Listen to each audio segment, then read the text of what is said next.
Yeah, baby. It's episode 56 of The Whiners on October 16th, 2025. Ryan Milton is out tonight, and my pal Morgan is with us.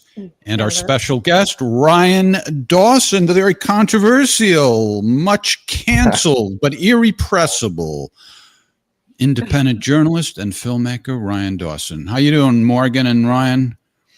I'm doing good. It's nice to have you here, Ryan. Good to see you again, Morgan. Yes.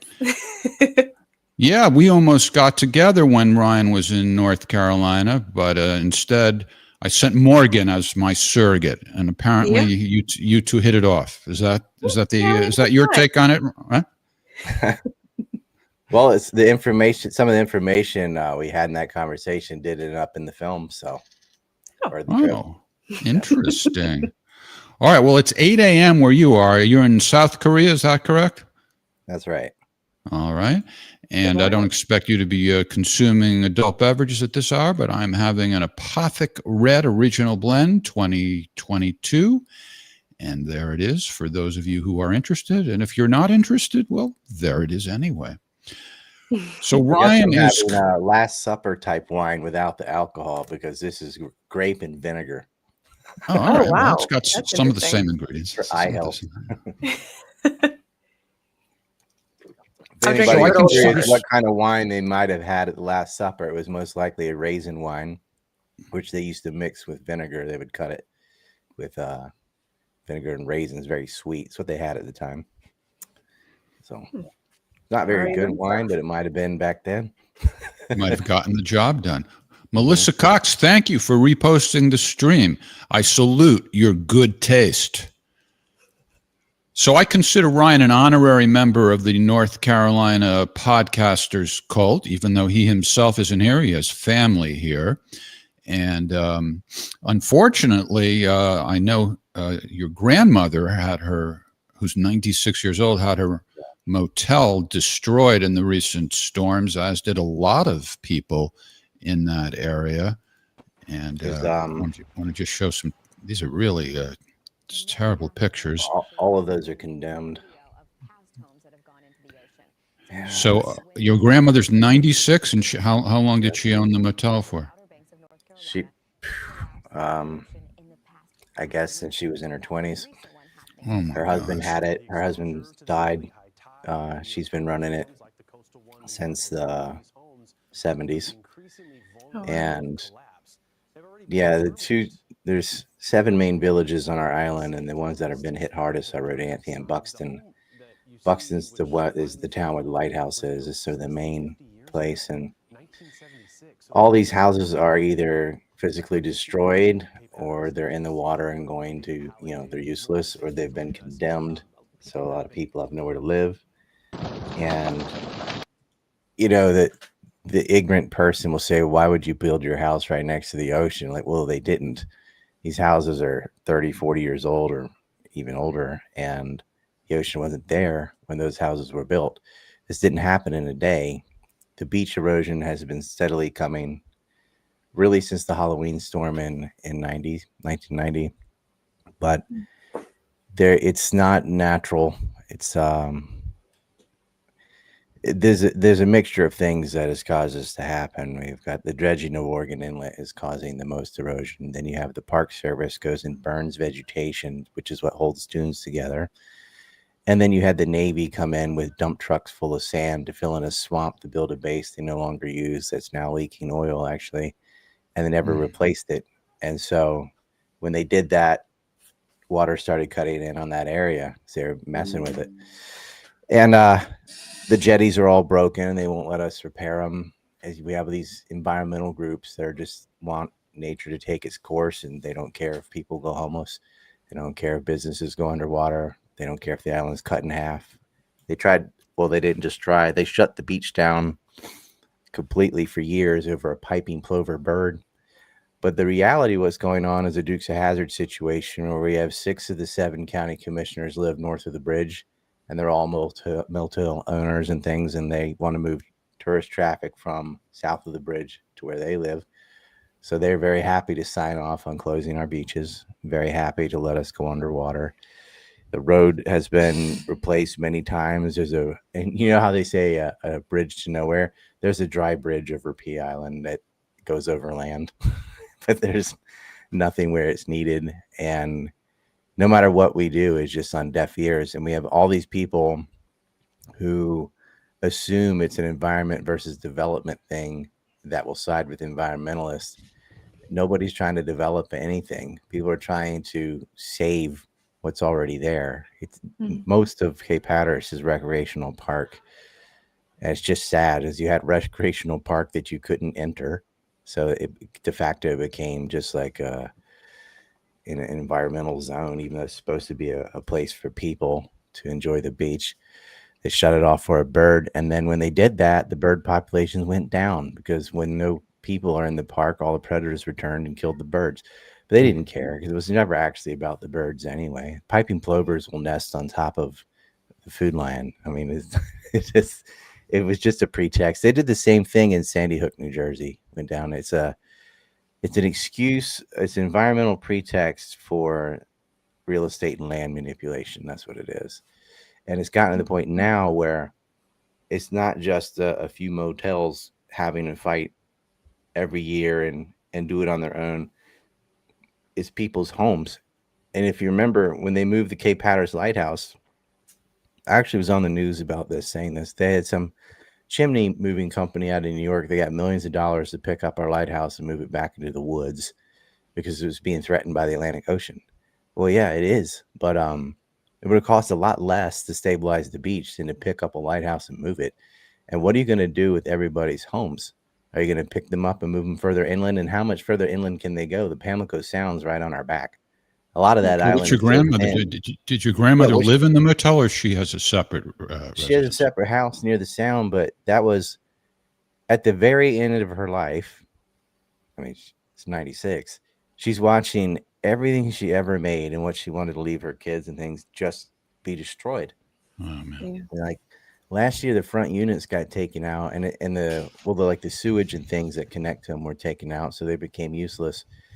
And there's nothing we can do. Like, we are physically being annihilated, and North Carolina won't even fix jetties that already exist. And it's going to cost way more to react than it would be to prevent. But for a long time, we had a state senator named Mark Bassnight who owned a construction company. So every time the road got washed away, he'd pay himself to replace it. And it was like clear profiteering. And they would just do this because there was nowhere, social media and stuff, like the biggest name on there was myself, and I'm banned on everything. You go to the county commissioner, we'd have one vote. There used to be 6 county commissioners. Now there's 7, but they still have 6 out of 7. There's nothing we can do. It's a Lincoln style situation. A guy gets elected when he's not even on the ballot in southern states. We can do everything. We can be completely right. The tourists are on our side. They enjoyed our area. They want to go to the beaches down there, and they want to preserve this place, but the state doesn't seem to care. And it's financial suicide, because over a third of the tourism to North Carolina is the Outer Banks. And you're going to lose Hatteras and you're going to lose Ocracoke.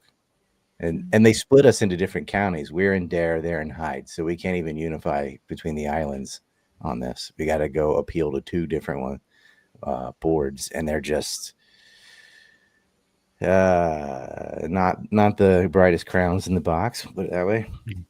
Do you have other family there to look after your grandmother?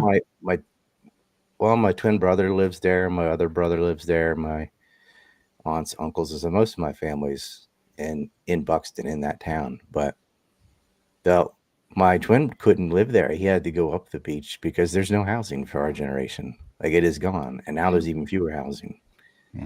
That's it. And you can't get affordable housing on the island. Nobody wants to invest on a place that's washing away. They're not going to build anything new, So we have what we have and trying to preserve it. Now that's gone. Like, we're going to have one of the 3 jetties fixed in March. That's what we've been pushing on all these meetings. I don't know if they're going to make it to March. They got to get through the rest of hurricane season. Hurricane hasn't even hit. Hurricanes were hundreds of miles away, and just that was dropping houses in the water. They're gonna lose billions, and people are gonna die. And I just want everyone to know that this isn't something we started talking about this year. Every year we ask for beach nourishment. Every year we explain to them, if you keep dredging on Oregon Inlet, you're going to make Rodanthe go underwater. And they just do it because, we're up against a bunch of Yankee millionaires that have their second houses in Pirates Cove there in Manio, and they want a little shortcut so they can take their yacht out once a year to go through Oregon Inlet and parade around. They don't even use their boats half the time. It's not for commercial fishermen and wanchis and stuff. That is like such a small fraction. But if you're going to do that, then you're going to have to do beach nourishment on the other side, because you are causing the damage. And they don't care. And I guarantee you, once things get condemned and fall, then suddenly the law will change. The beach will get nourished, and it'll have new ownership from, people from New Jersey and stuff that go in there and buy their 3rd house that they stay in 2 weeks out of the summer, and then it's empty the rest of the year. It's ridiculous. Yeah, that's a story we know all too well with the Lahaina and Asheville. That's one thing that was insane to me is that when it struck, they were just out in the open saying we won't have the highways fixed until 2025. Just like, Yeah. okay. Seems like past generations could do a lot more and a lot quicker, but now we're just kind of just letting it all fall apart. It's happening in Maui too. Like they Mhm. take advantage of disasters and then just Yeah, for real that's a estate whole tycoon. Yeah. disaster economics is a whole thing. Mm-hmm. People specialize in that. Well, It's like in the lighthouse station, we have iron crosses and stuff where I don't know if a lot of people know, but the Nazis, Germans did land in America in World War II. And they were in the islands. They wanted to go up and hit the Norfolk Naval Base and get to DC. The U-boats were just taking out merchant marine ships left and right. And we fought that off, but we can't fight off the ineptitude of the North Carolina government that just neglects us until we wash away. Mm-hmm. Well, how about you? You seem to be doing better. The last time we talked, you were having major eyesight problems, and you resorted to wearing sunglasses to cover up what was going on. But here you are with the eyes exposed. Does that mean your condition has improved? It has. The glasses were to block certain types of light and stuff too. I did even the tiniest thing that I said, will this improve it a little bit? They said, yeah, well, I'll do that. That's why I'm drinking vinegar and stuff like in my eyes. So I have wet macular degeneration in one eye, and I don't want it to spread to the other eye. But last time I went, my doctor, she said, she showed me like it went from like this to like this. So I still have it, but the symptoms have been mitigated. Knock on wood. I take these anti-VEGF shots. That's what mainly does it. And then I do all the little extra things, lutein supplements and so on.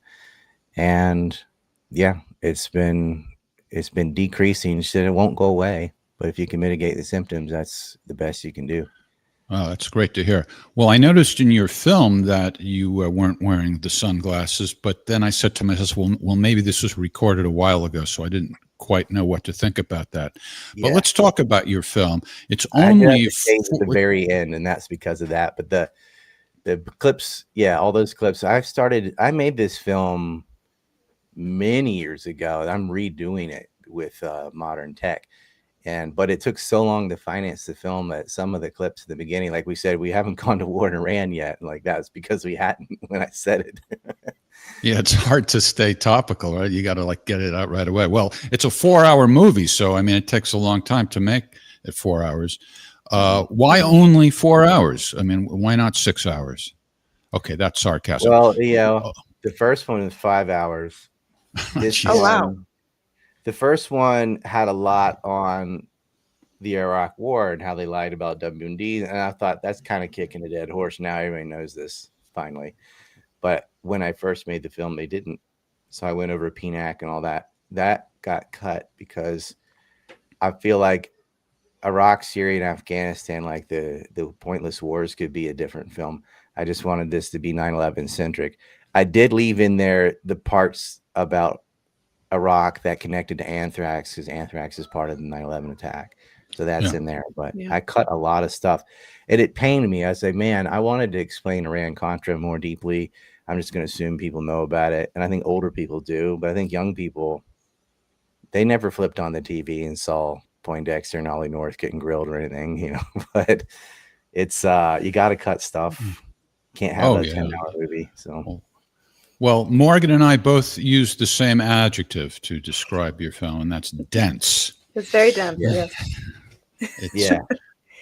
Dense, but not really, you really connect the dots.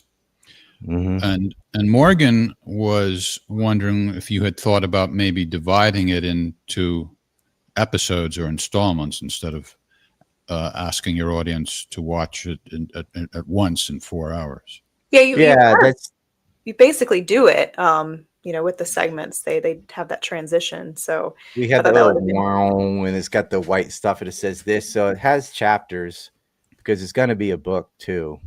Yeah. And I started clipping it. I got some clips for you guys today, and yeah, what we'll be doing is just putting out the chapters, like, or at least sections. Like the first hour and 11 minutes is basically a background, and then Saudi Arabia. So that's 2 clips there, and then 3 hours on Israel. But you've got like what happened on 9/11, 9/12, 9/13. There's a lot of things. Then you have anthrax and the DEA groups. That part has to be explained. 9/11 commission is a separate thing. A little bit on New York mob ties with Carrick and all that. That's one section. So we kind of have chapter titles, and I have in mind what I'm going to do. But of course, you got to release the whole thing first. Like, here it is. Watch it when you can. Yeah, and then people can decide on their own whether to watch it in one sitting. In my case, I don't know about you, Morgan and I both watched the whole thing. In my case, I divided into 3 or 4 installments. Just anybody can do that, Yeah. Well, let's take. By the way, the clips you sent were way too long, also. But I made called it and yeah, I made brief clips from your very long clips. So, cool. We have you here. We want to talk to you about it, but let's give people a taste of it. The last time we had you on, I felt like we bonded over the 9/11 kooks, and I want to remind folks how we first found out about you. On Ask the Inspector with Scott Ritter, people from time to time have been asking questions in a most obnoxious fashion and making accusations, and they have wacky theories, and Scott has very little patience for it. I don't have Scott's expertise, but I also have very little patience. I find these people absolutely I get ridiculous. triggered the most because I make these films. People come up to me with their thermite and whatever, right, all the time. So when I first, the ironic thing is, I got into it with these people in the comments, and they're like, "If you really want to know, get Ryan Dawson on. Get Ryan Dawson on." So I'm like, okay. So we reached out to Ryan. We had him on. It turns out he agrees with me. That's the irony. These kooks thought that you would put me in my place, but you also don't buy their nonsense. And it opened my eyes to some information which should be more apparent to folks. Let's start. Really this is not actually that surprising that that terrorist groups have covert state sponsorship. They had it in Operation Eagle Claw. They had it in Timber Sycamore. They had it in Operation Cyclones. This shouldn't shock people, but what you just brought up is that's the main thing. The kook movement makes people like yourself, like Scott Ritter, like professionals and stuff go, oh, and roll their eyes. You can't have a conversation about 9/11 until you prove you're not one of those people. Right. You can get into the nuance thing. And that's actually when I first met Scott at a Ron Paul conference, and we were talking about that. And then he didn't know who I was, I don't think. But we started talking about the anthrax. I had some questions about gain of function and Dugway and Fort Detrick and stuff. And I knew he knew. And we were like easing into 9/11. And then 2 people came up to the table and just started saying Richard Gage level, just dumb stuff. And I was like, I came here all the way from Japan at that time, and now it's over because you guys just please get out of the way, and that's what happened. And I'm sure he thought I was some weirdo or whatever. I'm like, I'm not that. I don't agree with that. But I gave him a map, and I guess he looked at it that night because the next day when I met him, he had it at the bar, and he's like, "Why don't you work for the CIA? Like, this is accurate." Well, I'm so glad that, he realized you are not one of the kooks. And that encounter you described with him is a microcosm of exactly what the problem has been. It's not just Scott, but plenty of other credible people who are, very willing to disclose all kinds of government malfeasance, very brave people. They pulled back because the kooks just sucked all the oxygen out of the situation and just stigmatized people who were associated with them, and it just made it impossible. And everybody, or just about everybody who's credible, pulled back. But anyways, let's show. This is actually the longest of the clips. We're hoping to reverse that right now. I mean, that's what we're doing. I made this film for intelligent people. People, water it down, do this, and I'm like, no, because this is what happened. This is the truth, and I want professionals to be able to talk about a very important event with September 11th without being, ashamed and guilt by association. I got a little one behind Right. me. I'm going to get him in a second. No. Well, the major controversy has been, well, what really brought down the two towers? What brought down Building 7? And this first clip that I'm going to show is the longest of the ones. I want to show it, and you actually went on for a few minutes more in the film beyond what's in this clip. And it just reminded me, or maybe I never even knew it, about that apparently a lot of people who aren't kooks were talking about a bomb going off at the bottom of, was it WTC 1 or 2? The North Tower, Tower 1. Whatever the North Tower is. Okay. So I made this one a little lengthier because I wanted people to get a sense of how many people were saying it. It's not just like one or two kooks. So hopefully I'll not overuse the word kook tonight, but it's exactly the right word. You're reaching the limit. You cannot overuse the word kook. Go for it. I'm going to Well, make you even use an it as film. That's the next film. It's just addressing all the BS. See, when I first met you, I didn't even know you used that term. I mean, that happens to be the term I use. And then when we had you on, you kept saying kook. And then I think it's the name of one of the chapters in your film, the Kooks or something. I think Scott Horton started it, and I popularized it. Oh, all right. I just naturally started using it. All right, let's take a look at it. Let me show you some live clips of the truck bombings, in case you never saw them, forgot about them, or don't believe me. Also pay attention to these live reports about the explosions at the base, the lobby, the basement of the building. These are, of course, from eyewitnesses, survivors, firemen, police, and the FBI. This would all get a nice whitewashing and be replaced by no-planer nonsense and disinformation ranging from Bavarian death cults to space rays. NBC's Pat Dawson is close to the scene of that attack. Pat? Just moments ago, I spoke to the chief of safety for the New York City Fire Department. He received word of the possibility of a secondary device, that is another bomb going off. He tried to get his men out as quickly as he could, but he said that there was another explosion which took place. And then an hour after the first hit here, with the first crash that took place, he said, there was another explosion that took place in one of the towers here. According to his theory, he thinks that there were actually devices that were planted in the building. The second device he speculates was probably planted in the building. That's what some people are saying. Now, Base of the South Tower. I was under the impression that it was just the actual collapse of the building. But some people are speculating that. I mean, I didn't want to say that because... Incredible. That was an incredible explosion. And that does not cause from a... I agree with you. I think it was the third plane, but again... No, it could have been something that was planted. Or a bomb planted in the building, yeah. That would put us about a block and a half away from the site of where the explosion was. That area has just been evacuated because police have found what they described as a suspicious device, and they fear that it might be something that could lead to another explosion. Obviously, there's a real sense of caution here on the part of police. I spoke with some police officials moments ago, Chris, and they told me that they have reason to believe that one of the explosions at the World Trade Center, aside from the ones that may have been caused by the impact of the plane with the building, may have been caused by a van that was parked in the building that may have had some type of explosive device in it. So their fear is that there may have been explosive device planted either in the building or in the adjacent area. Yeah, here's one of the guys who can tell you I'm okay, all right? Here, hold on. You want to call your mother or something? You gotta get back from here. I know that. You gotta get back. All right? Don't worry about me. You need to make calls right now. All right, let's... We just heard another explosion. They're handing out gloves and masks.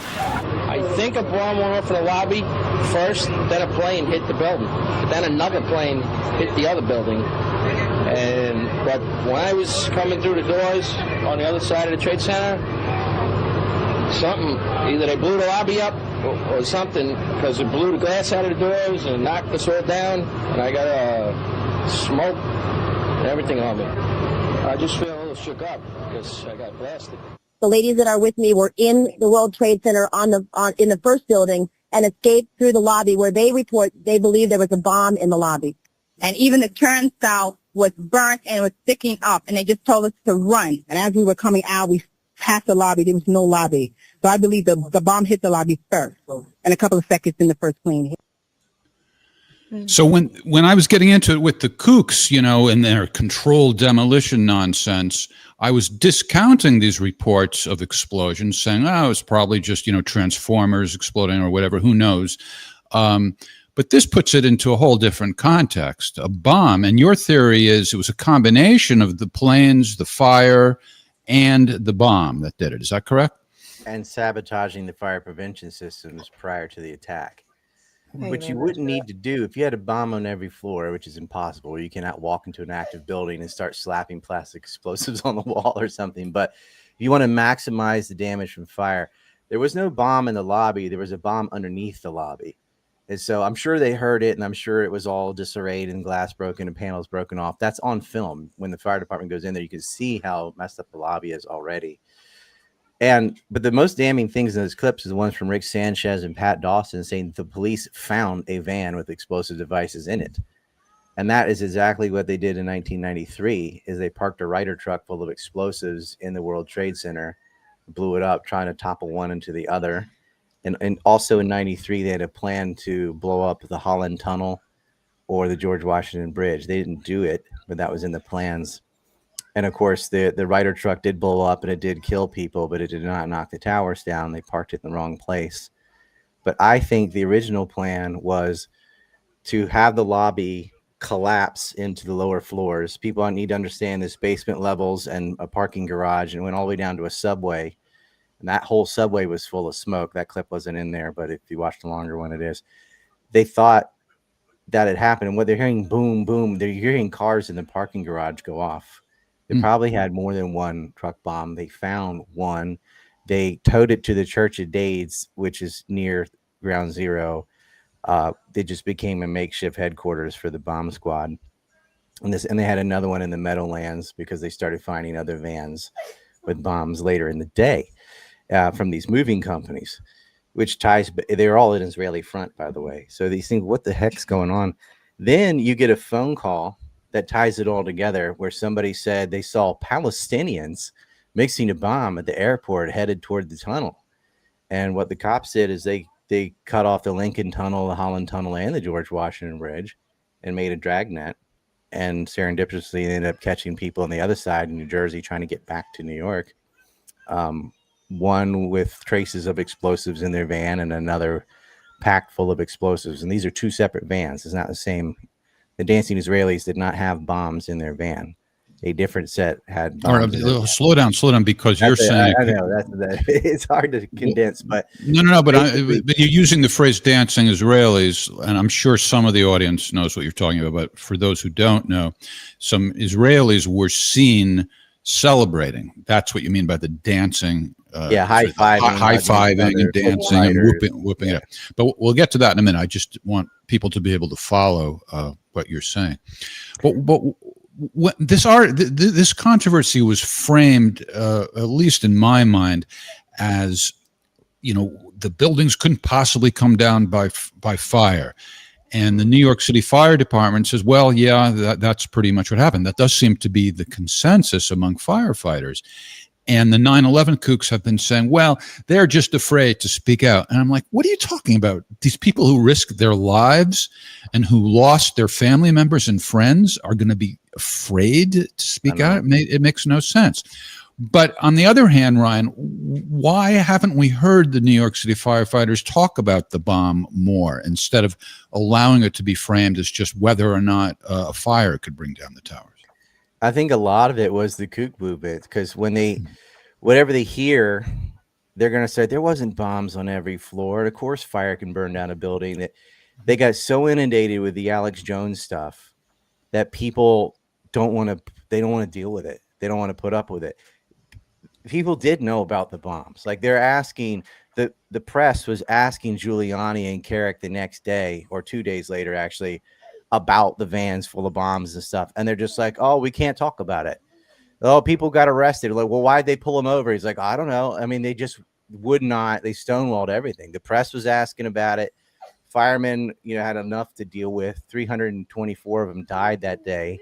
But the most egregious thing is the Larry Silverstein stuff with Alex Jones. Is like he said, "Pull it." Pull it's an industry term for demolition. Like if you listen to the full context, and I put it in the film again, slow down for a little bit of anti-truth stuff in the film. I just had to. Ryan. Right, I'm sorry to interrupt you. I just want to make sure everybody understands what you're talking about. Larry Silverstein was the owner of the World Trade Center, and he was heard saying, "Pull it," and the 9/11 kooks took that to mean, oh, that was a call for the demolition to take place. Like he That's what you're admit talking on about. film, we decided to demolish the building. Like, all pull it means is pull the men out.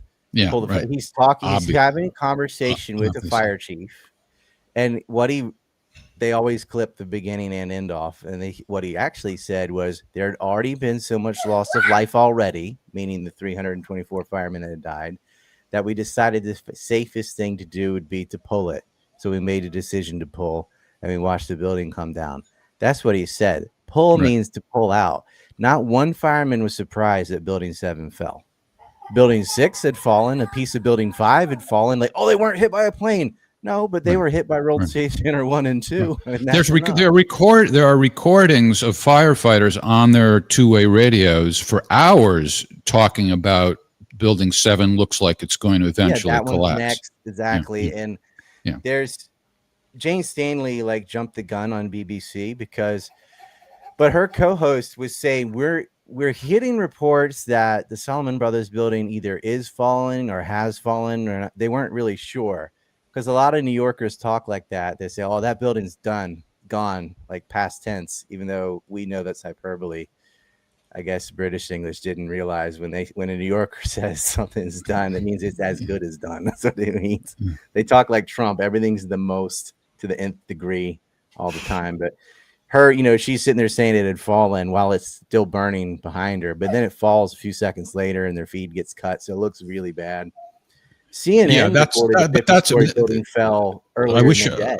I wish I had that video ready to go. But again, you're talking about a BBC report with the reporter saying that Building 7 has collapsed before it has collapsed, and you see in the shot that the building's still up, and like, oh, they knew it was going to collapse, so therefore this is proof it was a controlled demolition. But why the hell would whoever was responsible for such a thing felt the need to inform the BBC and then tell the reporter? It makes no sense at all. What they were really getting reports on is like, this building's not going to make it.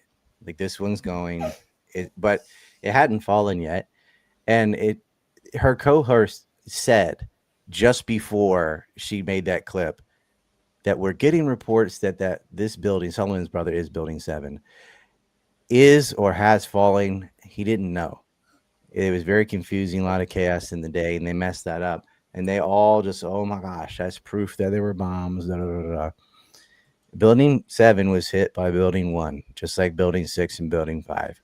And they say, oh no, I can't stand it. There, you could have a truck bomb under Building 7 or something, but there's no proof of it. But to say that fire can't take down a building, you're setting the bar too high. It happened in the Plasco building in Iran. That didn't kill itself. It happened in Madrid, Spain. And what's funny is they'll point to that one as a counter argument. Like, look at Madrid. Like, yeah, let's look at that. Everything above the 22nd floor of a still building did collapse, but all of the building didn't collapse. And the reason is because guess how high the hoses reached? 22 floors. Like, if you don't put out the fire, it will burn down the building. All that smoke, that used to be building. And if you get a big hole in the middle of a building from a plane, then you have the top third crash into the lower third. That's basic physics, but they're like, no, it's got to be something more fantastical, like nanothermite or paint that's actually an explosive material, or something. Energy weapons, direct energy weapons is another one. They've saying planes are holograms. It just gets more and more dumb. And I feel so bad for the 9/11 victims' families, because they're in court trying to sue for real information. And you have these assholes saying there are no hijackers. It was remote control. And then people like me who I don't want to say I'm a 9/11 researcher because I don't want to be associated with Judy Wood and Richard Gage and Loose Change and Alex Jones and stuff like that's the circus.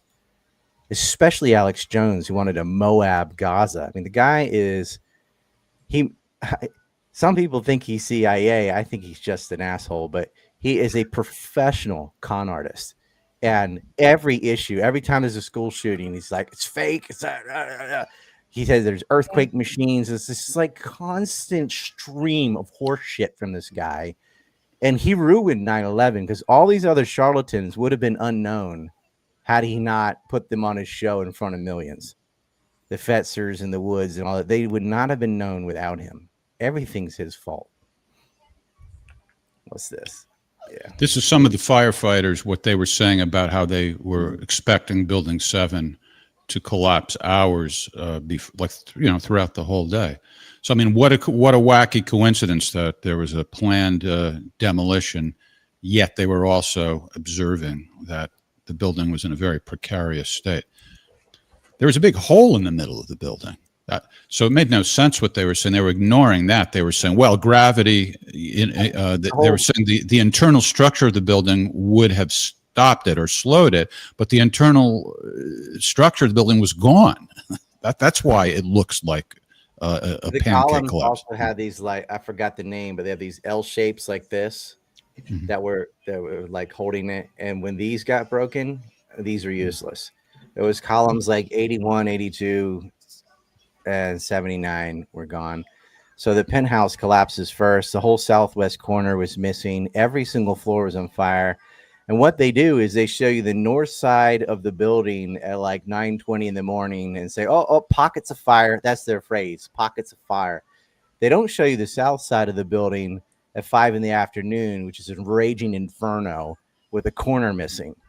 They act like, oh, look, these little fires couldn't do this. And when you see the collapse from the north side, it looks pretty like pristine. It's just this, the penthouse collapses, and then the rest of it goes down.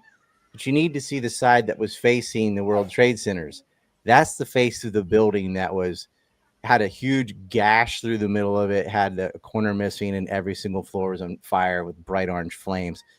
They don't show you that. It's all cherry picked, and it's on purpose. It's like they want all the focus on this non-issues. Building 7 is the least important part of 9/11. The Flight 93 and Flight 77 are far more important because you have ties directly from Ziad al-Jarrah to Israeli intelligence. Maybe you have ties from Nawaf al-Hazmi and Khalid al-Midhar directly to Saudi intelligence. And that all disappears when you don't have planes, you don't have hijackers, and you don't even talk about anything other than Building 7 didn't kill itself. Yeah, I think it's partly done on purpose, and I think it's done on purpose to the extent where you have the government they're not filling these voids, and it's necessary, or it's going to happen, where you have this void that's filled where people are very irrational, and rightfully, and I would say rightfully so. This very traumatic event that happened, and what preceded was these endless wars, and I think that it's expected to happen, where you're going to have this void of people who are taking it to this extreme. And I think it is exploited. So you don't have government actors who should be answering these questions. They just don't want to answer it. Like it's done on this multi-scale, done on purpose. And I think in your documentary, you said in the beginning, a lot of people, for 9/11, it was traumatic. I was a baby. But but you said you drawed it to the assassination of JFK.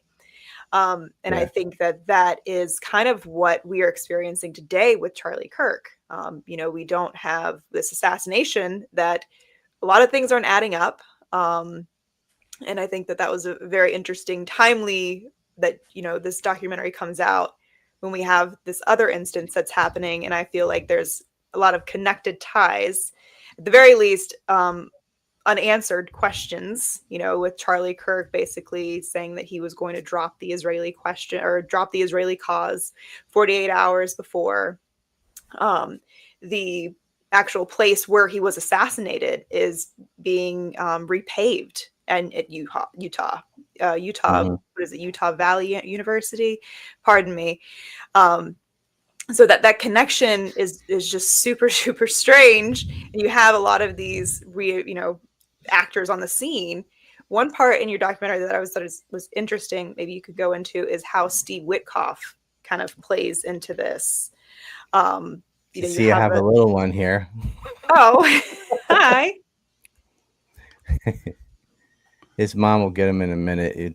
His brother is being taken to school. This is what it is, and this is live, and that's how it goes. That's okay. We're cash. Witkoff. So what? Yeah. What about? I made a connection when I was 10 years old. Is the first time I saw the Zapruder film, and I'm just going to do this and have audio only for a minute. My 5th grade teacher, Mike Finnegan, said all of us remembered where we were when we heard Kennedy had been killed, that the president had been shot, and that the president had died. And I feel like my generation's JFK movement was 9/11. Everybody remembers when the towers were hit and when the towers fell. Not so much the Pentagon. They're like, well, that's a military target. But people were really upset and focused on September 11th, on the World Trade Centers. And they all remember where they were. Like, Charlie Kirk is not JFK, not even close. But I understand the analogy. Like, yeah, there's a lot of people questioning how he was shot and things. And that's kind of because of JFK. And that's kind of because of the government constantly lying to us about everything else. That even if it was just some tranny on a roof, no one's going to believe them because they have wrecked their credibility so bad, lying about everything all the time, that the default position is, well, if you're saying that, it's not that. And they're going to start looking for anything else other than the guy filmed on a roof holding a rifle. They're like, no, it's not him. It's something else. And or that he was hired out, maybe Antifa was farmed out by the Israelis, which is, would Israel kill someone? Yeah, they killed JFK, they killed RFK too. So yes, of course they would do something like that, or could do something like that. Doesn't mean they did, but to speculate that is perfectly reasonable because these people are lunatics. I mean, they shoot babies, they have prison rape, they demolish, they did Sodom and Gomorrah in front of the world. And what they did in Gaza is so unconscionable. And so, like, people are mad, like, why people jump right to Israel without any evidence? Or I would argue whether there's no evidence or not. Right. That's the thing. There's a difference between constantly do this. There's a difference between, they're evil enough to do it, and is there evidence to indicate that they in fact did it? Just because they're evil enough doesn't mean that they're behind it, but maybe. Yeah, hey, I want to. Right, there's only evidence that they had a motive to. There is zero evidence physically that they did that. Yeah, that's the thing. Well, speaking of being bad at evaluating evidence, I don't know what's going on with you because you're not on camera now, but if you can look at the screen, we've got ourselves a 9/11 kook here. Now, keep in mind, just moments ago, I showed, I don't know how many different firefighters who, and this is all documented, their communications that day were on two-way radios. It was recorded. Some of it was said afterwards. All these firefighters saying that it looks like the building might collapse. And here we have Ice Wendigo, an anonymous turd, saying there was no reason to think it was going to collapse. So this anonymous person, after being shown that the firefighters all judged it to be looking like it's going to collapse, says there was no reason. This is the quintessential example, is it not, Ryan? You're never going to run out of these turds. And it's like, oh, finally she's back. I'm not going to be distracted. It's great. One second. I'll get my door.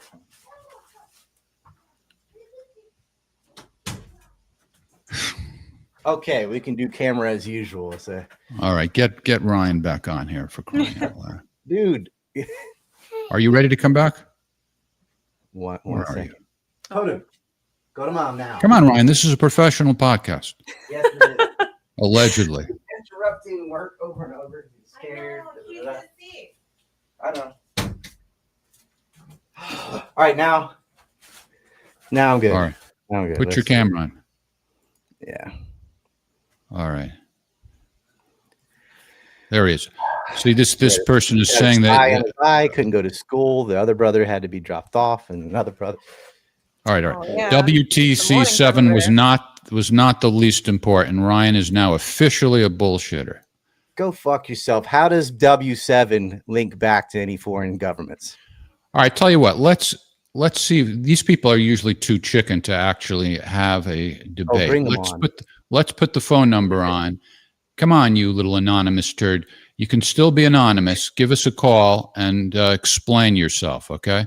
Explain how you have concluded that there's no reason to believe I'm going to WT7 write was going to down. flood. They're going to say it fell on its own footprint. No building ever fell from fire. It's not even their own words. It's like spoon-fed crap from Alex Jones. Yeah. All right. And this, While we're this waiting is why for I have to do a separate film, just going over all the stuff that did not happen, because I've got a 4-hour movie that's information dense on actual evidence documented to the hilt. And they just sit there waiting for their turn to talk about Building 7. They don't care about anything else I said. With all the ties and money laundering and stuff to show this was a jointly conducted covert operation similar to Iran-Contra, similar to what we did with ISIS. They're just like, well, not we, the United States government. It's just, oh, that's all I care about. They're like, oh, it's thermite. Look, orange stuff came out of the corner. That can't be anything other than thermite. Yeah. Even when we demolish buildings on purpose, we don't use thermite. We use shape charges because thermite eats through things like that. I don't need to make this argument. Shouldn't have to. But it's just endless numbers of retards. And this is why we lose.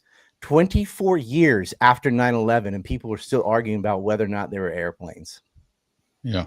It's like, I don't know the government doesn't have to do, like, you dumb motherfuckers take the ball and run all on your own. Like at least with the Iraq War, you had some plausible bullshit. You were like, oh, it was peak oil, that's gone. It was the petrodollar, that's still around. It was this, it was that. With Kennedy, the main narratives for why he was killed, they'll say, oh, because he didn't give air support at the Bay of Pigs, which is not true because he did. Or he was about to pull out of Vietnam, so the MI6 killed him. That is not a retarded position. It is wrong, but it is a reasonable thing that you could say, make an argument for. With 9/11, it's not even close. They're so fucking dumb. And it's like, this is why I was reluctant to make a film and put all the time and effort into this, because I knew some stupid shit is going to come in and say, yeah, well, buildings can't burn from fire. What does fire do then? It just burns forever. All right, Stefan is getting very angry at me for not saying where to see the film. You can see it at ryandawson.org. ryandawson.org. What's that? Free. I don't have that. I don't have that kind of money. Yeah, it's $0. It's $0. All you need is time. All right, you see the website under Ryan's handsome face? That's it, ryandawson.org. All right, you mentioned the dancing Israelis. While we're waiting for that, while we're waiting for that anonymous turd to be too chicken to call us, we'll wait forever. Let's look at the dancing Israelis segment or piece of it. 3 Israelis, Yaron Shmuel, Oded Eldner, and Sivan Kursberg, were witnessed filming the burning of World Trade Center 1. They were dancing, celebrating, and posing for pictures as Americans burned to death behind them. There were at least 2, possibly 3 vans stopped by police on 9/11, and a 4th van spotted by a journalist. One had 5 individuals and traces of explosives. Another had 2 individuals and was packed with explosives. A 3rd van got away, and a 4th was possibly a diversion. The first van had been spotted in the parking lot of Doric Towers, just across the river from the World Trade Centers. Multiple witnesses saw 3 men in a white Urban Moving Systems van. 2 witnesses were together less than 5 minutes after the first plane hit the North Tower, and they saw 3 men taking video and still photographs from the roof of the parking garage of Doric Towers. They saw a white utility van and a brown van further behind. No one else was on the roof of the parking lot. One of the witnesses went back to his apartment to look out the window to see if both towers were on fire. After about 5 or 6 minutes, he noticed that both vans had left. Another witness, Maria, got a call when the first plane hit about what was happening, so she went to her window and she saw the van and 3 already there, celebrating, hugging each other and flicking lighters and giving high fives. She got a good look at the men because she had binoculars. She wrote down the license plate, but she did not call the police until after her husband got home. One of the things I like about your film, Ryan, is that for most of it, it's kind of like a just the facts kind of attitude. But there are moments when you're being very sarcastic and insulting when you feel it's appropriate. And one of those times was, calling these dancing Israelis morons for being so visible about, implicating themselves. Why do you think they were so gosh darn happy? Is this an ideological thing, or do you think it's because they were being paid and they're like celebrating that their mission was successful, or what? What's the reason that you think they were so happy about it? They knew that after this, America would be pounding all of Israel's enemies, and these three morons that caught celebrating didn't have enough self-discipline to just do that inside the van. They had to get out and get on the roof and pose for pictures and things. There was another van behind that van at the same location that just sat there and then drove away. And there was another van in Liberty State Park that Glenn Ford spotted when they lied and said they were Polish. They had fake press passes that were the wrong color. And they just took their pictures and stuff and got in their car and went away. But so that's why I call them idiots. Like the guys at Urban Moving Systems, they were on the roof celebrating hardcore, but back there, no one could see you, like whatever. But in Doric Towers, the Doric Tower itself blocks you from the highway and everything else. But the people in those towers can see you, and did. And the witness that they all focus on is the woman with the glasses, Maria Septinelli, who called her husband, because it's in another film called Defamation, I think is what it's called. But there were other witnesses, and there were earlier witnesses. But to me, more damning, like that's all great, and it corroborates. They all cooperate with each other. And she kind of sees them either just as or right after the first plane hit. She gets a call, like, look, because people know she can see the towers. Where her neighbor calls her and says, look out the window. And she does, and she sees these guys already there celebrating. So, I mean, that is, but other witnesses had seen the vans parked there way before 8:46. They weren't celebrating because they don't do that until after the plane hits. Then they get out and but the vans have been sitting there. And then you have, as I show in the film, that they requested Quantico to analyze their visual division, to analyze these photographs of the van passing the Exxon Mobil station between 8:29 and 8:31. And that station's right next to Urban Moving Systems. So if they started leaving Urban Moving Systems and passed by these cameras at 8:31, they're going to arrive long before 8:46 when the first plane hits. And it also means they're already on their way there before their hit has happened. So you could not have learned about the news and then gotten a van and gone to location, because you're going to that location before there could be any news, because the first plane doesn't hit till 8:46. So you have like a series of things that damn their stories. And then all five guys, because three were celebrating, two get picked up later at White Glove. One was the brother of one of the celebrators. It was Sivan Kersberg and Jorn Schmel and Oded Elmer were the ones at Doric Towers. And then they pick up Paul Kersberg, the brother of Sivan, and Omer Mamari. And they all have different stories from where they were and when they were there. They all lied, except for the youngest one. He seems to have told the truth at the end. And he wasn't really part of Urban Moving Systems like the rest. He'd only been there a couple weeks. He was in the secondary business of like making boxes, like all these cardboard boxes you need in a moving company. He's only at that company because Sivan recognized them in New York. They had served in the army together in Israel, and he brought him into this job or whatever. But the other four, especially the Kersberg brothers,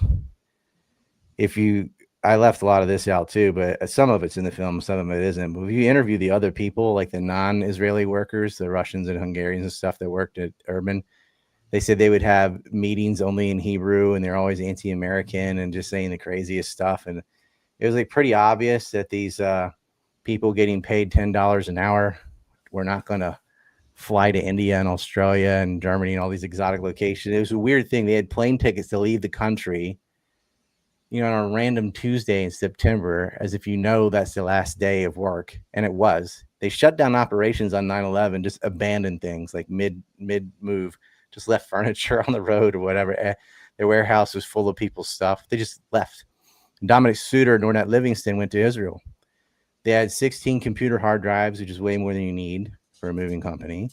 And then they find out this moving company was connected to 5 other moving companies. White Glove and Classic International are the 2 important ones, because Classic International Movers was flagged by the Miami field office as having given support to a 9/11 hijacker. And it was Now, also do these flagged. moving companies, are they involved in other nefarious activities as well, or did they exist specifically for this scheme? They were following around the hijackers the whole time and protecting them from local authorities. So, and you get that from the Miami FBI field office as well as the Orlando DEA office. And so, because most of the time they're in Florida, so it's Florida who catches them. And they informed the Newark division about it. They said, they find a notebook. I'm going to slow it down. They find a notebook in the van of the dancing Israelis of Urban Moving Systems with phone numbers to the other moving companies, which are supposed to be your competitors. And then from that, Miami contacts Newark and says, hey, Classic International, they gave Alomari a ride. Like, they actually transported hijackers from Florida to New York. Why? What a coincidence that these Israeli moving companies just happen to be driving around 9/11 hijackers and living next to them. These guys didn't stay in one place. The hijackers moved all over the place, and the Israelis moved along with them. So they are clearly tracking them. All right, are you ready to be shocked, Ryan and Morgan? Are you ready to be shocked? Yeah. Okay. The anonymous turd is not going to call us because I insulted him by calling him an anonymous turd. Yeah, that wasn't a nice thing to do, Jeff. Boo-hoo. Well, I'm not a nice person, but I'll tell you this. I won't interrupt. I mean, even though I called you an anonymous turd, you can have your say. I promise. I promise. Yeah, come in and give the evidence. Yeah. Okay. I'm going to count how many Alex Jonesisms they say. Because they can't even rephrase his words. It's the exact same like talking points. And they don't know they've been brainwashed. But those people are why serious people won't look at this issue. Because when you do, the first things you hear is all this 9/11 kook stuff. And it's just... But I guess it kind of amazed me, like with ISIS, everybody knows that like Turkey sponsored al-Nusra Front. Everybody knows Gulf Arabs and stuff were financing Al-Qaeda in Syria. Mm-hmm. And because Alex didn't talk about it. If he had, he would have ruined that too. All right, here's somebody who's like during his lawsuit with the Sandy Hook denial and stuff, so he had to shut up finally. And like, if you just get rid of that one guy, then everything's okay. All right, here's somebody who's alluding to one of the kooky theories, but I won't call him a kook or a turd or anything like that because it's phrased as a question, so that's okay. I just tuned in, but does Ryan go with the planes being drones or actual real planes with passengers on all of them? They were real planes with passengers. Those passengers died. Their family members not all out there faking the deaths of it. Get bent, dude. But I guess the one thing that we can all come back to and what's truly important is what's the events that have happened after. Mass surveillance, the important part. The war, the deaths, just the money funneling to the top, money laundering, whatever you want to call it. Surveillance state. Yes. And that's kind of what I was alluding to earlier with this being akin to a traumatic event from, I guess, my generation of witnessing this assassination with Charlie Kirk. You now have a lot of members in the Trump administration, and they did it in the Biden administration. It's this just bipartisan lulling of just police state of now deeming leftist groups terror groups. So now we are shifting away from foreign terrorists to actually proclaiming our own citizens as terrorists, which of course we've been doing that. But to say there's that already people saying the Kirk thing was fake because he didn't have blood on his T-shirt and stuff. That's already happening. Well, yeah, but that's not the really important aspect of what is going to transpire afterwards. I think that there is a lot of questions that lead towards Israel in the sense of you have Benjamin Netanyahu, who is acting very, very strange. Basically proclaiming that, we didn't kill Charlie Kirk. You have Ben Shapiro, out of all people, being floated with taking Turning Point USA, which, that would basically tank the whole Turning Point USA apparatus, which is this vehicle I see as the up and coming Republican Party that looks like they're going to be very anti-Israel. You make that into your documentary. That is the only thing that's going to save this capture, is this shift in actual the legislative body.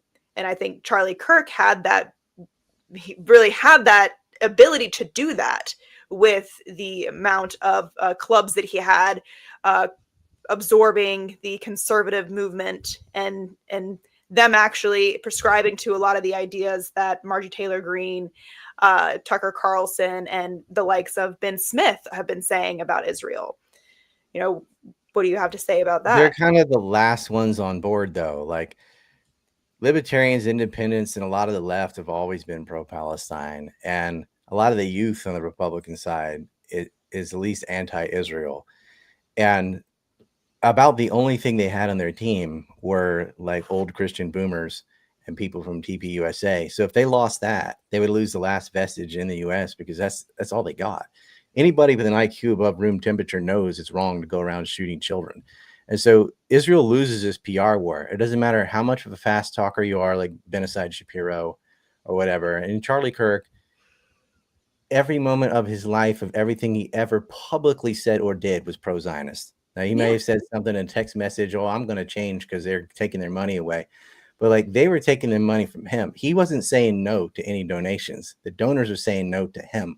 But I looked into that, and people like Robert Shillman, that reduced his donations from 2 million to 1 million. It's not really that uncommon that they give more during an election year than after. And so that just would fit the trend. That's an easy explanation. Like, why did he reduce his donations in half? It's like, because last year was Trump's election, and of course they gave more then than they do now. But they were so mad at him for having Tucker Carlson on and Dave Smith, and just like Charlie Kirk thought, well, we can win this debate, and the Israelis are like, no, you can't. This is an indefensible position. Don't have dialogue. We will lose.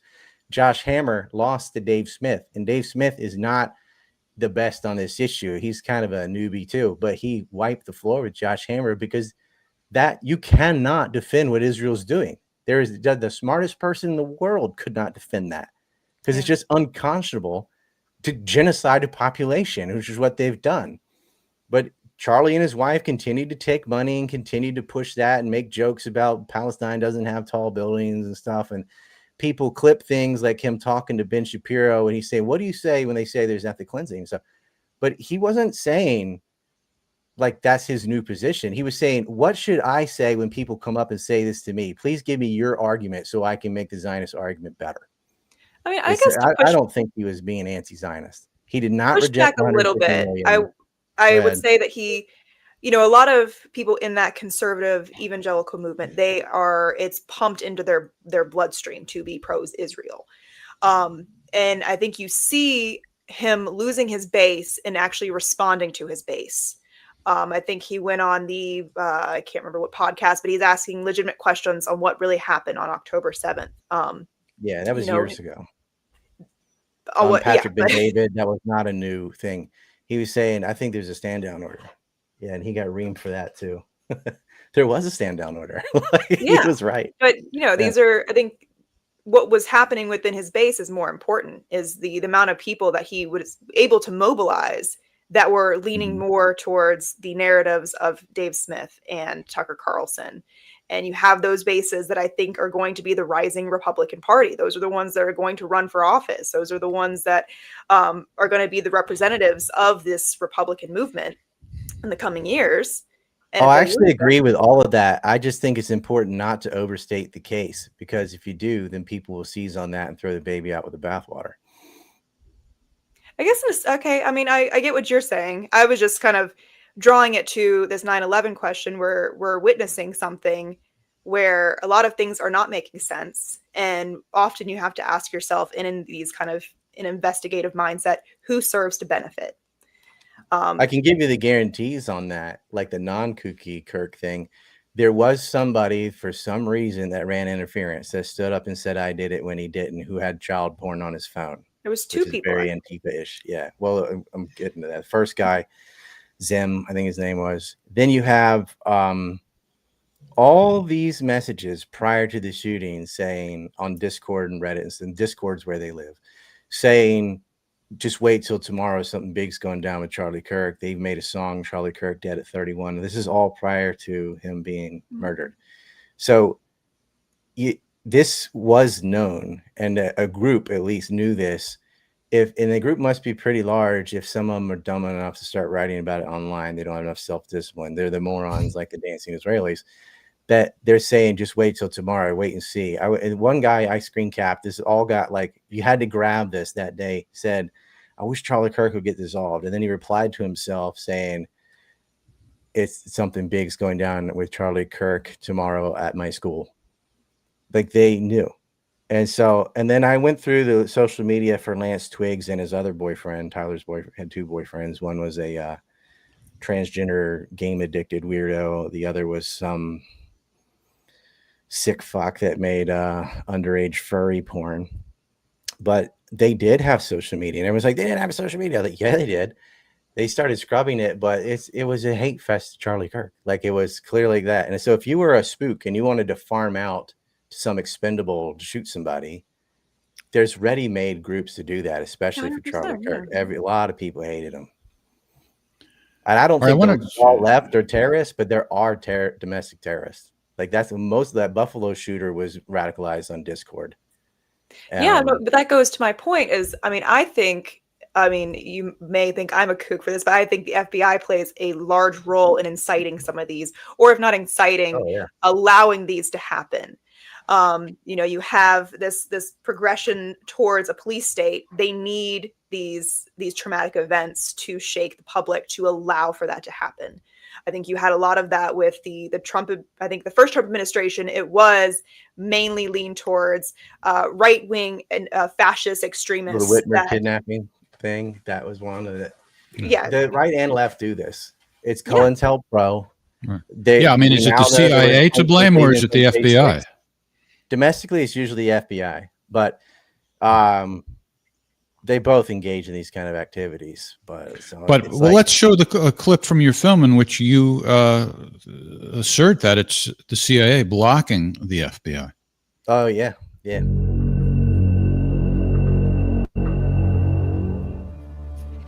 Doug Miller, formerly an FBI agent who had worked in the CIA's Bin Laden issue station, learned in 2000 that the two Saudi nationals, Khalid al-Midhar and Naif al-Hazmi, were living in California under the real names.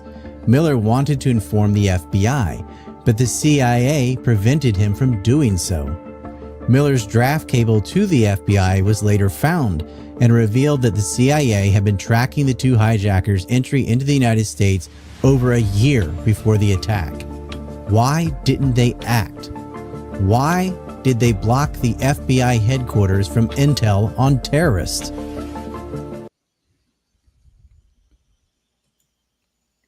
Oh, it gets a lot worse than that. That's just one example.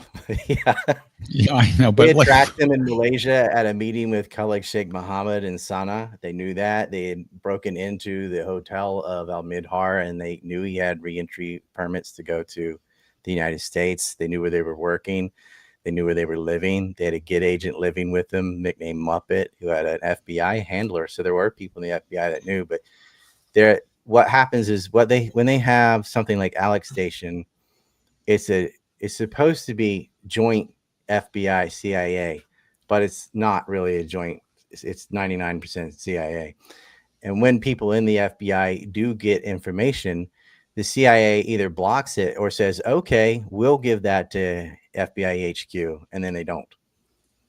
And that is something that actually happened. The Queen of Torture and Michael Schor's wife would say, yeah, we delivered that, and they didn't. This woman named Eleanor Hill went through the logbooks and everything. Is like, no, you never gave the FBI this information. Had you, we would have arrested these guys. because those two in particular, Nawif al-Hazmi and Khalid al-Midhar, had already been involved in the USS Cole bombing. It's already wanted terrorists. How did they get in the U.S. using their real names and just live in California? They lived in Culver City briefly in LA, and then they moved down to San Diego with Omar Bayoumi and Osama Basnan. But they were living with a Saudi informant and were known by the FBI and the NSA because they were making calls to an Al-Qaeda safe house in Yemen, and they were receiving calls from princes in Saudi Arabia. I don't know how many princes call your house. They're not calling my house. I think that's pretty weird. You see, and the NSA knew, and Morgan and I were talking about this too, about like some of these whistleblowers who say, like Bill Bennett and stuff, they're saying, yeah, them saying that they couldn't tell where calls came from them, that's just not true. Mm-hmm. They called it ironclad. They absolutely knew that these calls were being made and received and where it was going. They had actually followed them. The Israelis and the Americans had tabs on the Hamburg cell of Muhammad Atta and al-Shehi and Ziad al-Jarrah while they were still in Hamburg. And they knew about Mohammed Zammar, who was the liaison between Muhammad Atta and bin Laden's people, who, by the way, was arrested in Syria and then released because of a prisoner swap from Aral al-Sham got him out. And the Americans brokered that deal. Like, oh, who do you want out of ISIS? Oh, we want this guy who happened to be a bagman on 9/11. He got rearrested by the Kurds, fortunately, and he's still in prison. But that's the kind of, like, the terrorists we were supporting helped get Al-Qaeda plotters out of jail in Syria. Meanwhile, it was all Assad gassed his own people, blah, blah, blah, white helmet propaganda, etc. Mm-hmm. This just never ended. Like, this relationship between Al-Qaeda and intelligence agencies has never been severed. And so it makes you question too, domestically, like a lot of these like shootings and weird stuff and attempted kidnappings and all, they've got a lot of spooks involved. And it's been that way even during the Vietnam protests. COINTELPRO would go in there and disrupt them, somebody pretending to be a hippie or whatever, and da-da-da. Yep. Well, let me show you how a couple of honest FBI or former FBI agents feel about this. This is just a very casual thing, but I think it's a way to get into making a point that's worth making. We have another podcast called Probable Cause that we have on Tuesday nights at 7 p.m. And Ken Strange and Greg Dillon were on with me on Tuesday night. And I was just, casually promoting this podcast. And I asked them, what's their take on the 9/11 investigation? So this is what they said. So I mentioned our other podcast before, The Whiners, which is on Thursday nights at 7 p.m. And our guest Thursday night is Ryan Dawson, who just came out with a 4-hour documentary about 9/11 and the origins of it in his eyes. So I wanted to tell our audience to tune in and also to ask you two if you have any particular take on the 9/11 investigation. Well, there's litigation pending, right? There's a civil lawsuit now. I guess it's been approved to go forward by the families of some of the victims, right? They're suing Saudis, right? Yes. The Saudi government. Yeah. Oh, the Saudi government. Right. Right. Which will, the discovery motions will open up all types of material that previously have not been known to the public. My pet peeve was against the CIA because they knew about the hijackers in San Diego, the two Saudis in San Diego, and they said nothing. They didn't share that information with the Bureau. Maybe the Bureau wouldn't do anything with that information, but at least they had a fighting chance if they did. Yeah. Yeah. I mean, in hindsight, there were enough red flags there that this probably could have been intercepted, but we didn't operate that way back then. Unfortunately, information was compartmentalized. Agencies didn't like to share. There were rivalries. Right. I think a lot of that has changed, but back then, that's how it was.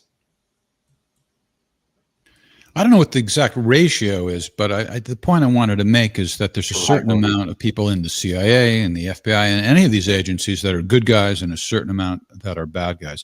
Anyway, in my mind, these are good guys, and this was their take on it.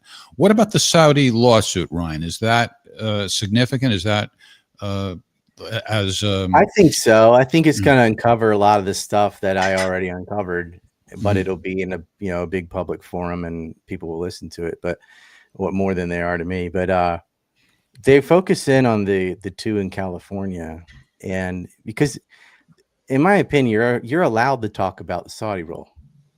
You can't criticize Israel. You'll be canceled, labeled anti-Semitic. It just comes with much more of a headache. But if you want to criticize Saudi Arabia, you can. Like Michael Moore did that right after 9/11. He had a film that kind of got into Bandar Bush and stuff. And the 28 pages got unredacted. And yeah, the Saudis are all over this. But this is what people have to understand is that nexus of Saudi Arabia and Israel was built prior to 9/11. That started in 1976 when they wanted to break up OPEC. They brought the Saudis into the fray. And because of Watergate, there was a lot of scrutiny on the CIA domestically. So they sort of moved everything offshore. They moved money. They set up BCCI. They set up this banking institute, and they used these Saudi princes, some from Pakistan, to make this I think Peter Dale Scott called it a foreign CIA. They just moved out of Langley and into Riyadh and did operations as usual, where there's like zero scrutiny. And they set up a bunch of charities and madrasas and stuff to launder money through so they could have plausible deniability. So when Bayoumi gives $400,000 from the Saudi state to set up a Kurdish mosque in San Diego with Anwar al-Awlaki, oh no, you can do that. Oh, we just thought we were helping some poor students who couldn't speak English go to flight schools. Like, it's still pretty bad. But then when they're making phone calls to Al-Qaeda safe house, that definitely should have been a red flag. Like, the incompetence excuse works for a long time because there's a lot of stuff. It's kind of like the Wall Street security thing. You go like, oh, we gave AAA ratings to junk bonds because we just suck at our job.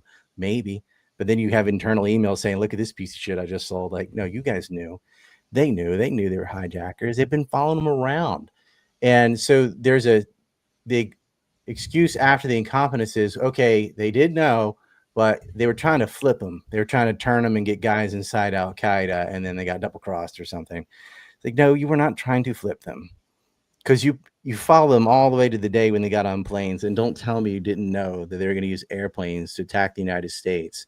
When you had the memo, Bin Laden determined to attack America, the former plans of KSM's nephew was to use airplanes to attack targets. And the target he attacked last time in 93 was the World Trade Center with the truck bomb. You nobody's that stupid.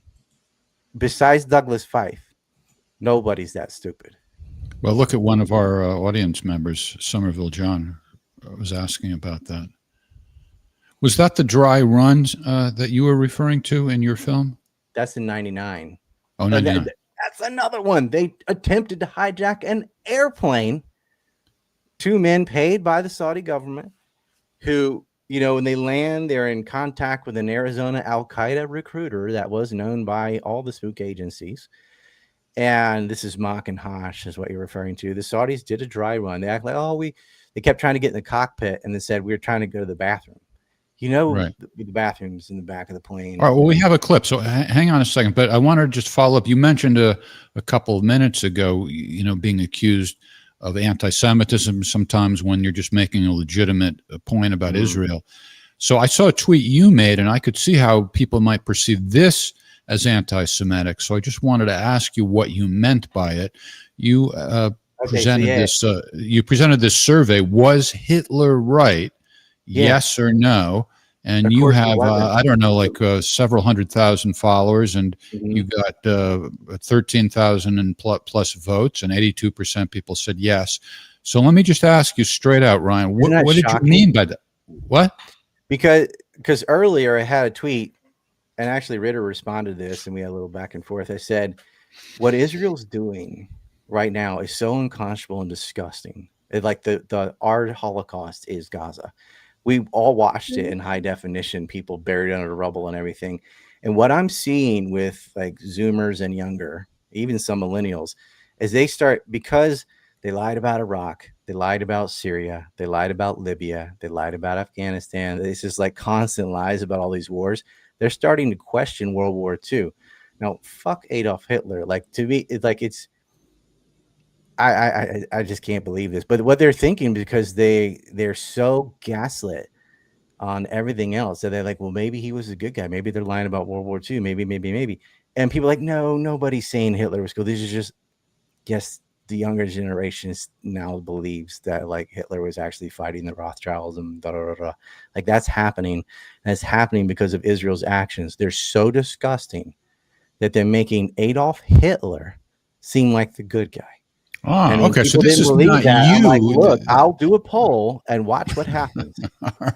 I didn't know. All right, I feel better now. I'm gonna be like 50 something, but there you go. I buy that. Morgan, you buy that? We were talking about this privately, and I'm like, what the hell is he saying? Well, So this is just type a in test. Hitler in my name, and you can see me constantly going after these assholes and like that This is- deny the Holocaust and stuff. Like, So this isn't you suggesting Hitler was right. This is you doing a test to see how people feel. I think, yeah, I don't think Stalin was good. I don't think Churchill was good. I don't think any of them were good.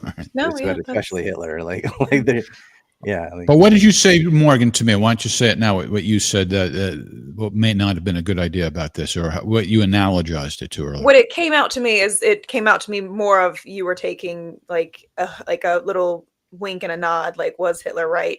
In a cheeky manner. I didn't think it was outright like anti-Semitic because it's posed in this question manner, but it taken in that context, which you talk about your real intention, which is divergent. how from that. else could you ask it?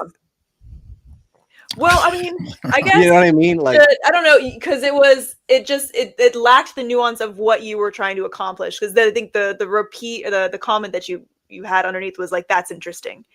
shocking. I said, shocking. But what I was gonna say is that it fed into kind of like this kook narrative that I think you subscribe to, people who take on the 9/11 extremes. I subscribe that to a lot of the people that do the same thing for what Israel's actions, subscribing that to an entire population of people, the Jewish people, saying that that yeah, they you are can't blame National Socialism on Germanness either. no, that's of course not. So I was just saying that that's kind of what I alluded to. I thought it was a little hyperbolic if that was meant in the way that. Well, all anyone has to do is type in my Twitter name, Rye Liberty space Hitler, and see all my comments on that. And it's pretty clear what my position is. I'm constantly arguing with these people.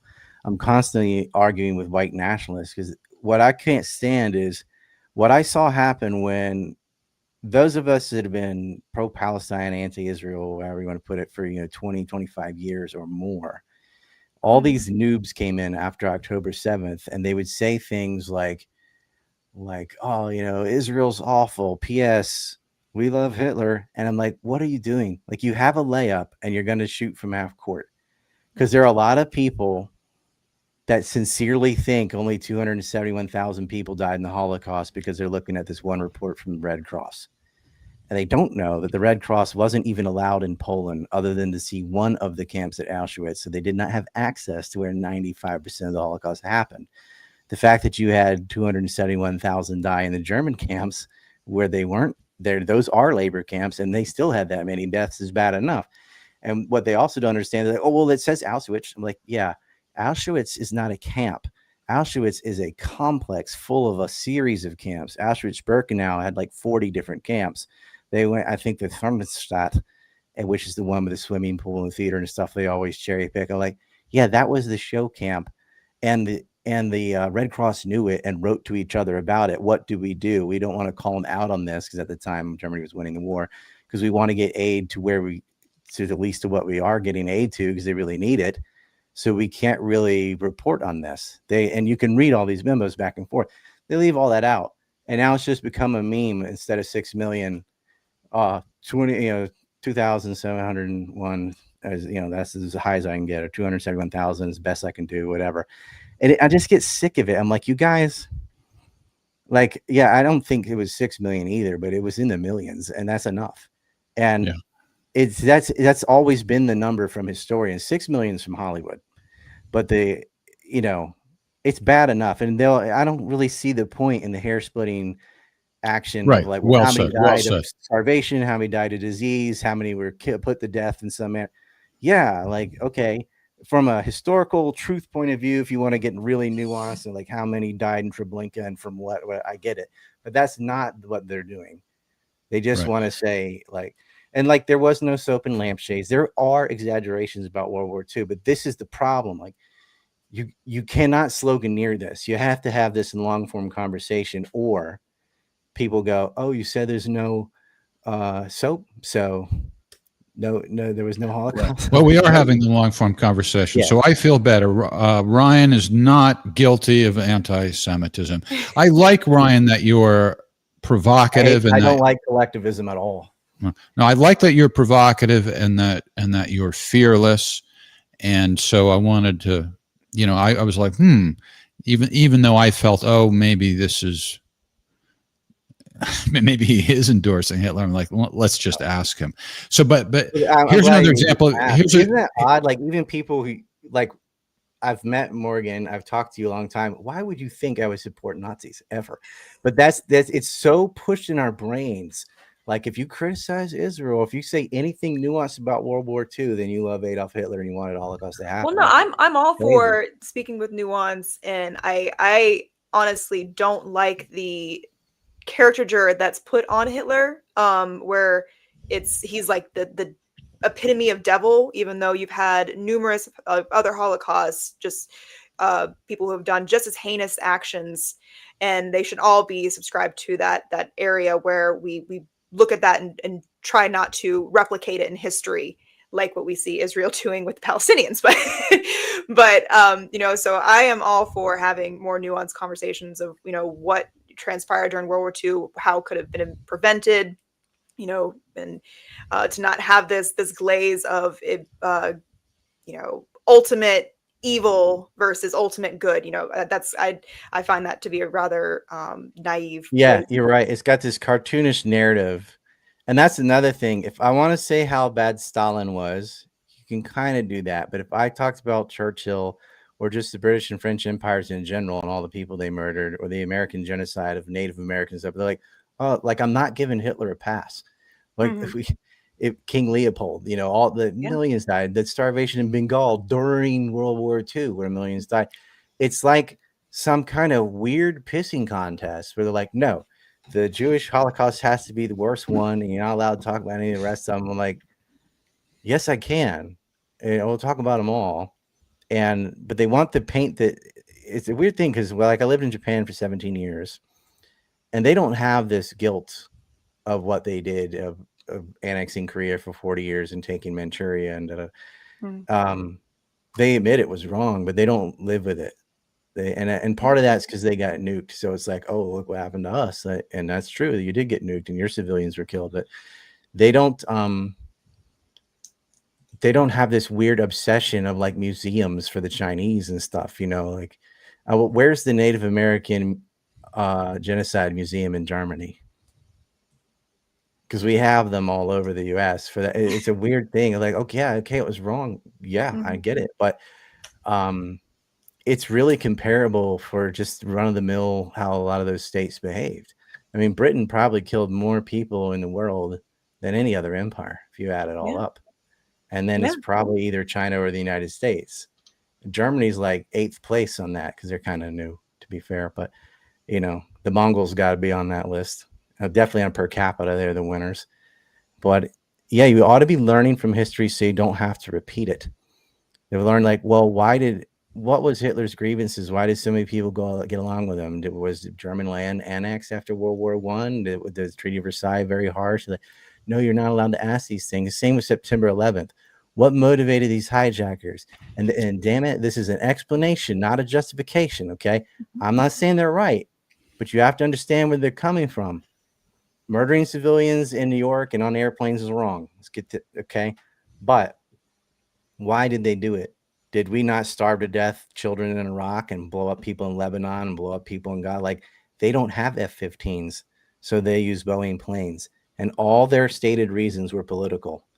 It was not from 72 versions or they hate us for our freedom or some Muslim this and that. And I have no problem criticizing religion, but it wasn't that. It was all political. And it was a reaction to our foreign policy. That doesn't make Well, their that's a reaction distinction a lot of the dipshits who make, who are making noise on social media can't make, the difference between simply understanding motivation and endorsing it. They conflate those two things. And this is one of the things that plagues us. By the way, I want to mention that Aristotle, right? To entertain an idea without endorsing it. I mean, it goes back to ancient Greece. It really is.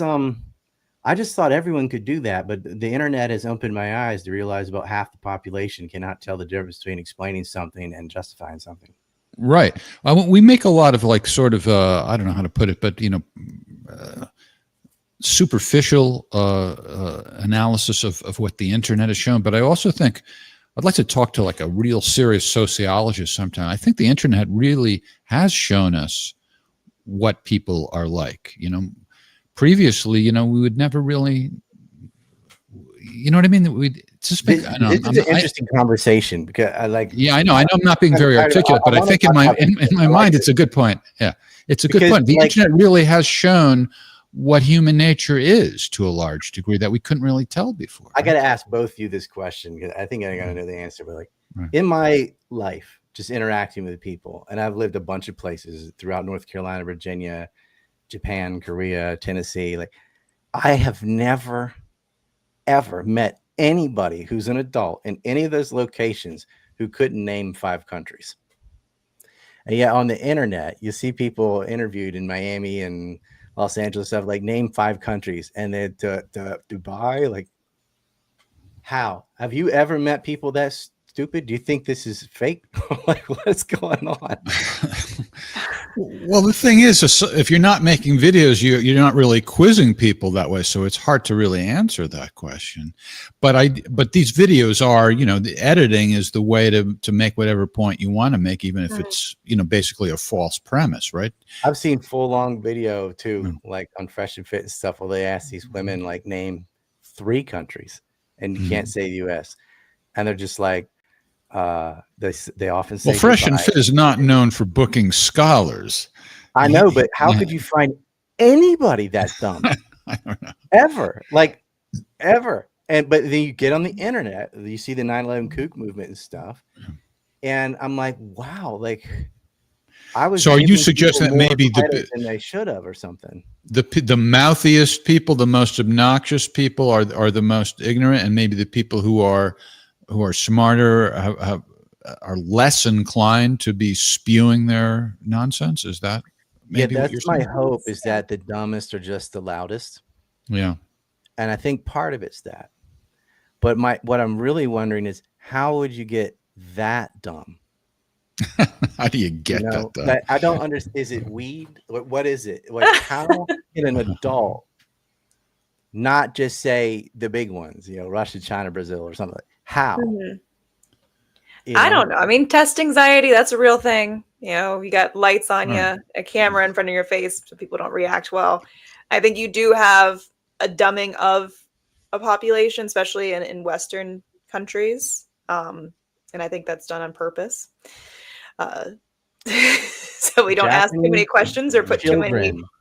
In special ed can name 5 countries. Yeah. Well, according to Nick Fuentes, you're autistic, so maybe that's why you know this, and the average person doesn't. What's going on, by the way? What is your feud with Nick Fuentes? What is your feud with Nick Fuentes about? I didn't know I had one. I think he's well, he has a feud with you, I think. Well, whatever. I don't think it's him so much as his cult, this Groyper cult. They can't stand me.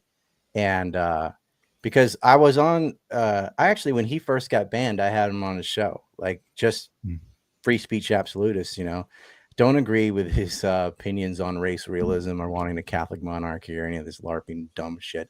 But I don't think he believes that either. I think he just knows how to use the crowd. But his following constantly, no matter what we're talking about, if I was talking about the Syrian war, the conflict in Ukraine, whatever, every comment, all they talked about is Christ is king and stuff about black people and Jews. It was just constant stream of racism, race realism, blah, blah, blah. And they're like, you won't debate this guy and that guy. I go, yeah, I will. I debated Fuentes twice. He lost both times. It didn't matter. So maybe that's the bee in his bonnet. I don't take a victory lap on that because he's so young. So it doesn't matter. And it's such a stupid position. But these people will take statistics and be like, oh, crime is caused by this and that, and the bell curve, blah, blah, blah. And I think these are discussions that ought to take place, because look at that Hitler poll. Like, there's a lot of young people that'll look around the world and be like, well, white people invented more shit, so they're smarter. Blah, blah, blah. Has nothing to do with free markets or any complex nuances. It's like, no, it's just all biology. And it clearly isn't. But they would just, in the Christ is King thing, I think they have beef with me for not being religious. But I used to be a Christian. I'm like, look, Christ is not a king. Christ is a savior. He's not the king. He rejected all the kingdoms on earth. The one line in the King James Bible about the King of Kings in Revelation did not discount all the rest of it. He's saying they do not want an earthly kingdom, that he's supposed to be a path of salvation. Christ is savior, not a king. Calling him a king, to Christians, he's a god. Like, that lowers his position. It's just sloganeering. And I found from talking to these people, none of them ever opened the Bible, couldn't name the books in the Bible, cannot chapter and verse. I can. They don't know it. It's just a vehicle. Honestly, like, a lot of them saying, well, I'm Catholic because it's a way to justify not liking gays. That's what I found. But well, we have to be very careful about labels. So I'm not asking this question in any kind of gratuitous way, but since he mentioned this thing about being, maybe on the spectrum, the owner of X says straight out that he is on the spectrum. So it's not necessarily a negative thing. I mean, somebody might feel it is, but I don't think it is. Are you? no, I don't have autism. I have theory of mind. Okay. It's I people who work for me are autistic. Like, it's kind of a superpower. Some of them, it definitely is a handicap, and I know how to navigate around that. I'm like, oh, it's okay, you're autistic, whatever. But like, they can do, like, they're wonderful at certain jobs. So it depends how autistic you are. Some of that's them what I mean. very debilitating, and some of the Asperger's, it's like they're actually a bit more honest because they have trouble lying. That really eats at them, which I think I wish we all had, and it's got to the point. Actually, I'm at a point where I am more likely to hire somebody if I find out they're autistic, at least for this kind of stuff, because they like this paperwork that most people being detail oriented and focusing on things. Like I said, the guy who founded Tesla and bought X and has done all other kinds of things is on the spectrum. So I don't know if he is. He says he is. I mean. Well, I think he's just weird. I mean, he's got 14 baby mamas.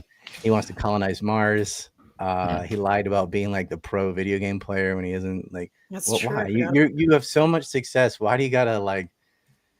He really, really wants to be one of the cool kids, and he's just. Well, it's like, what makes you cool is the stuff you build and stuff you're good at. Like, that is a type of cool. You don't need to be great at games. You don't need to do, like, he's constantly trying to appease the crowd. There might be a little narcissism or something. I don't know, but I don't know. He doesn't seem to be normal. I don't know whether he has autism or not. But I mean, that's it's not okay negative. to be weird. Right. Yeah, right. And When I was a kid, we all, when we're small children, we want to like assimilate, and so if somebody says you're weird, that hurts, and you don't want to be weird. But as you get older, you start to see, oh, maybe that's actually a positive trait. Yeah. It depends on what. I mean, are you Epstein weird? Or right. That's criminal. like Stan Lee weird, like that's okay. Like, we have great comic books and stuff like that. But I guess there's different levels. There's a cope that people do.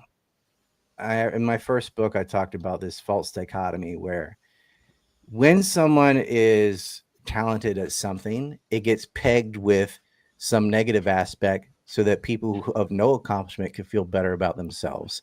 So if a girl's really pretty, she must be stupid. And the same thing, if a guy's really athletic, well, he must be some dumb meathead or abusive or something.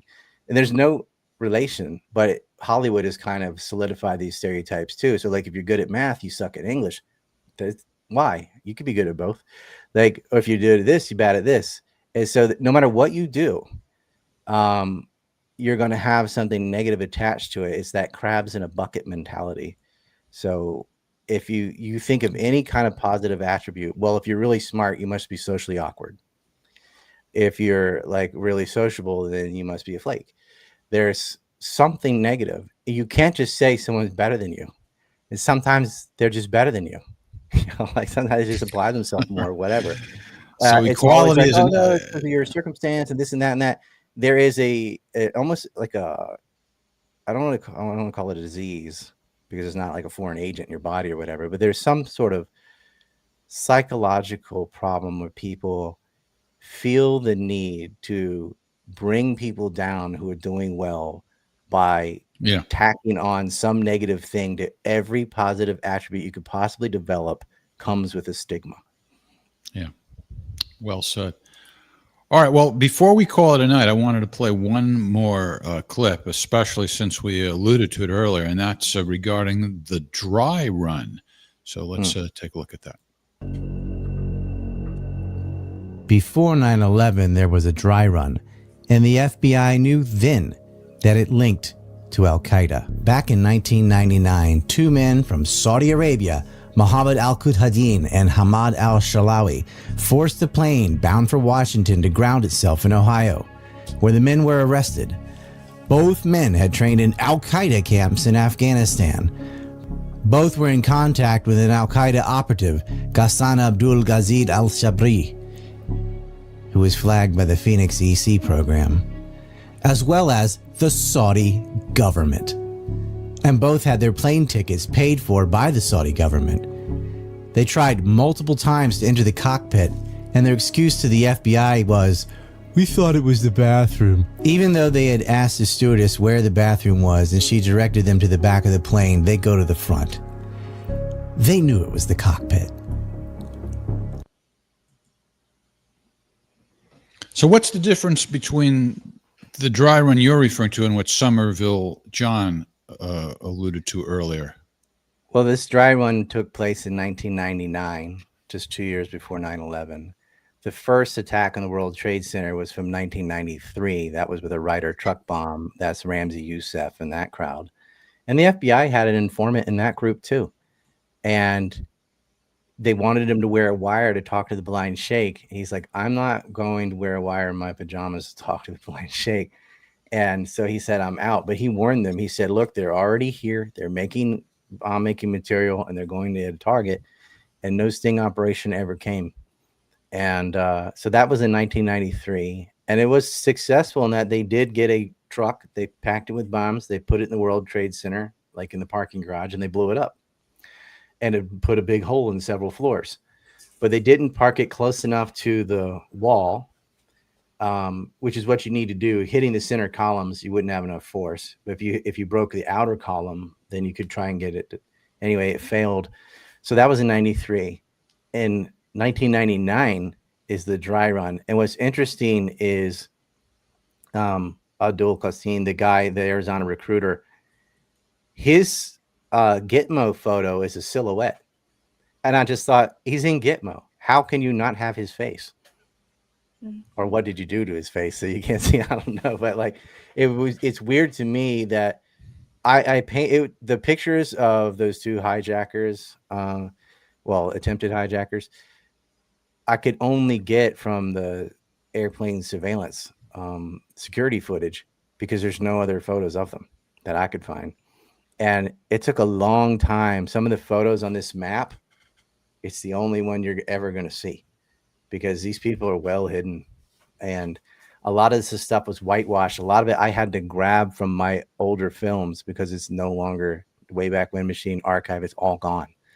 That's really suspicious.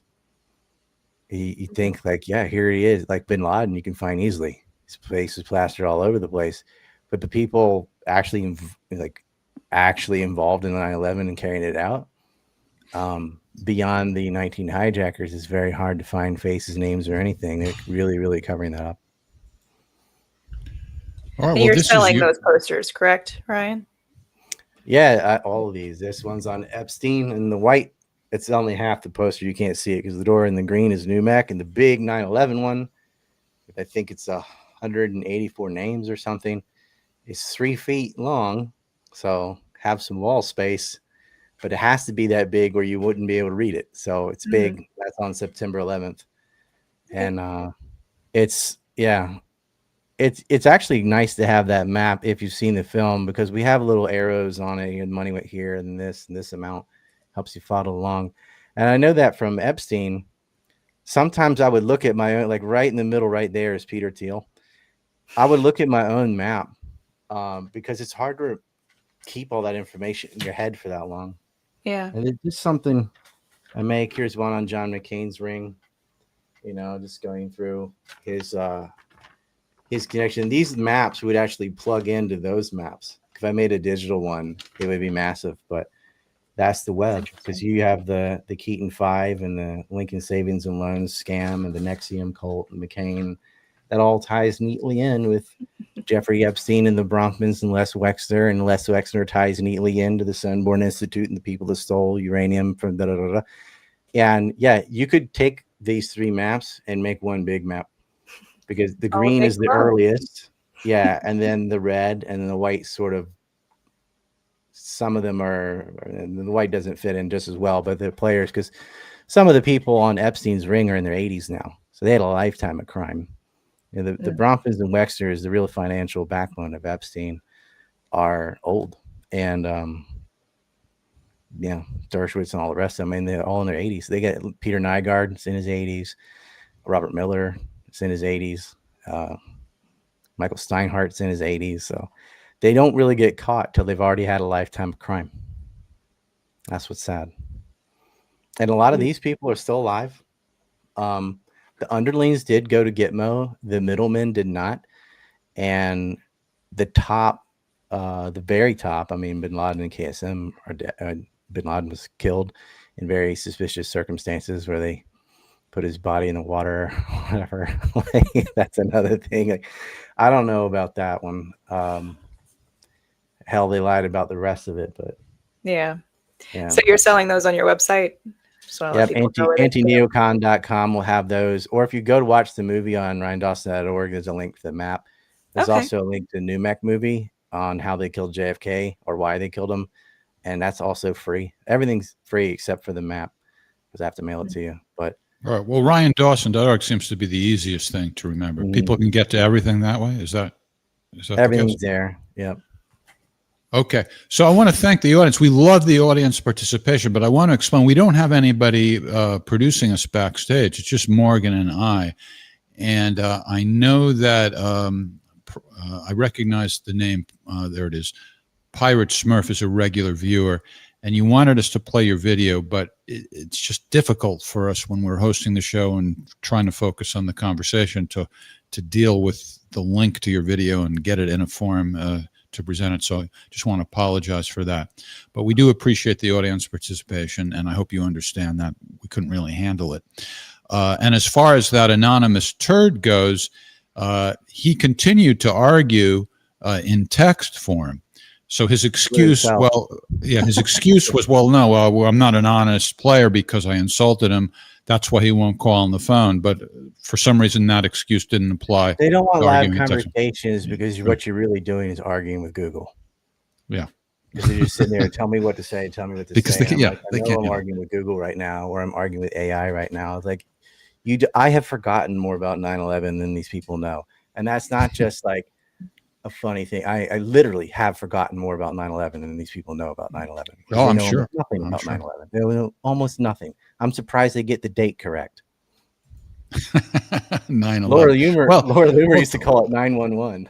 Yeah, right. Well, yeah, thankfully it's the same number to call for emergencies, so it makes it a little bit easier. By the way, in Korea, it's 119.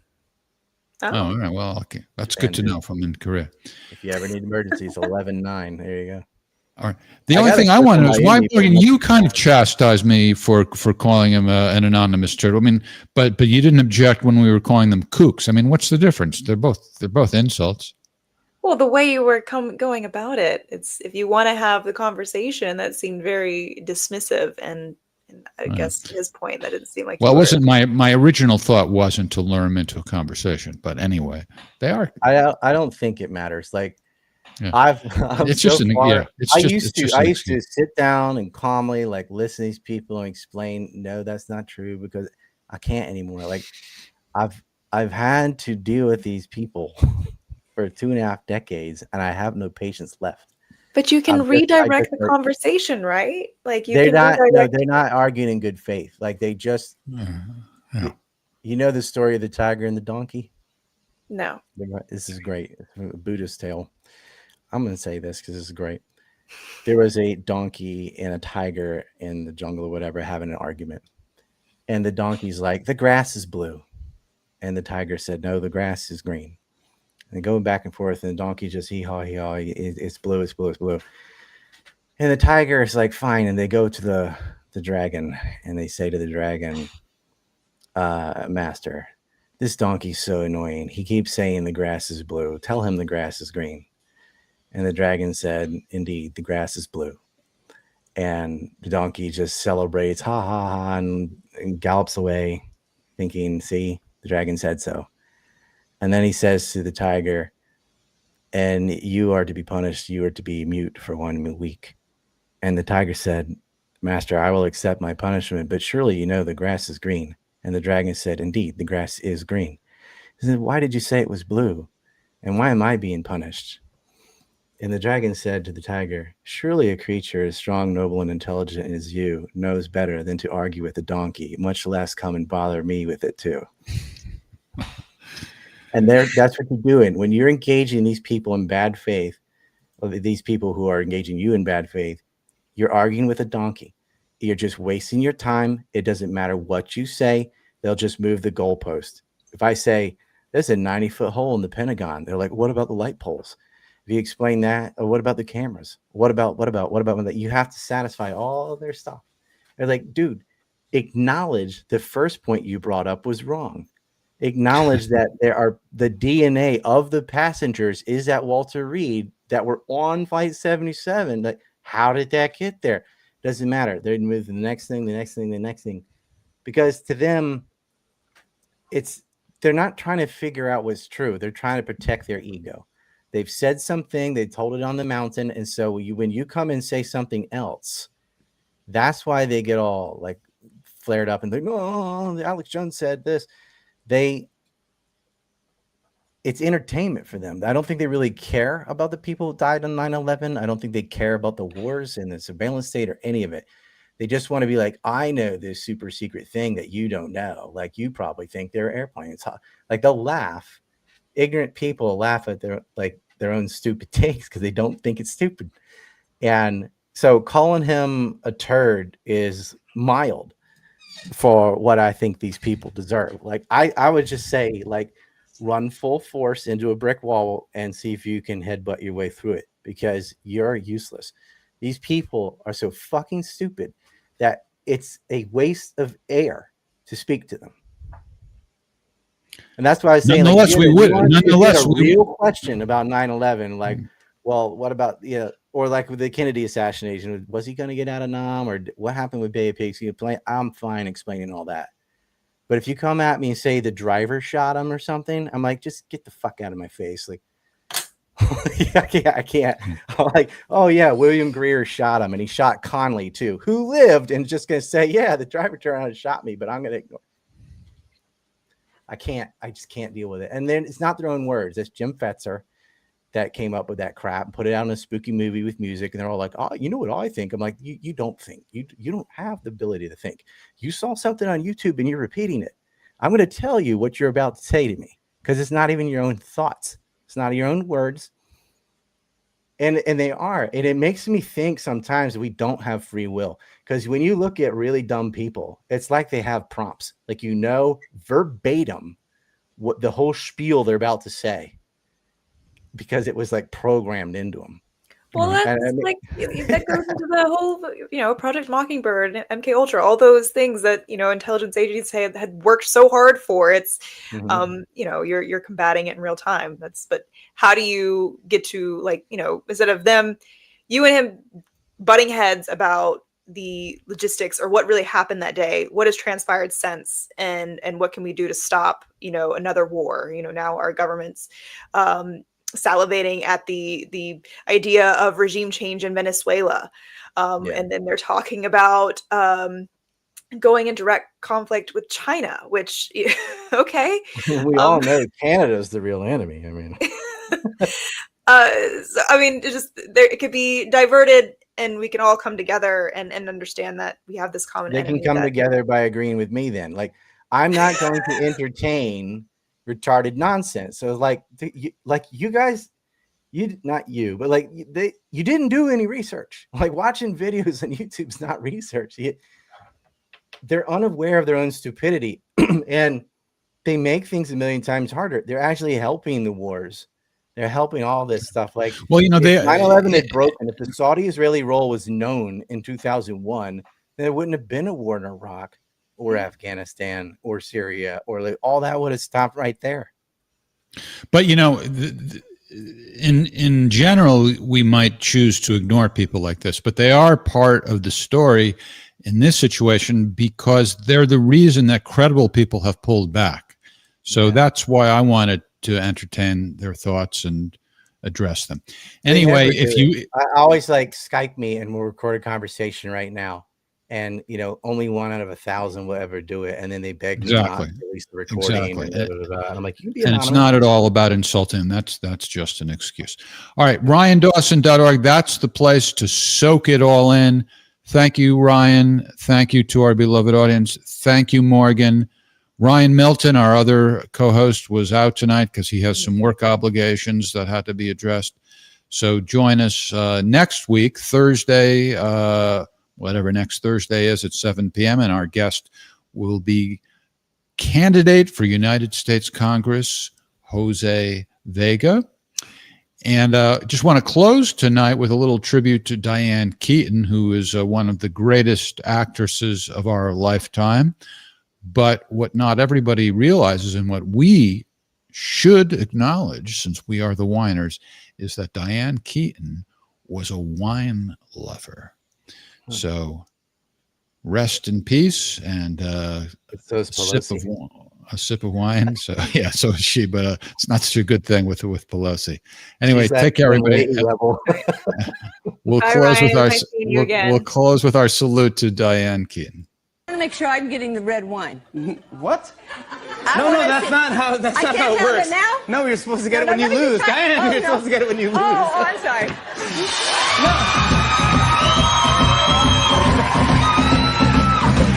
Unbelievable. I'm so mad.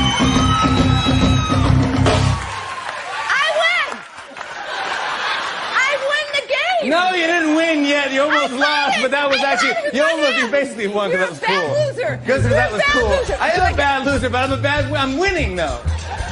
All right. Do I drink all of it? No, go for it. Not yet. Diane, stop drinking the wine. They're good. I gotta say, I like them. No, I know you do. You told me you liked them. All right. I win!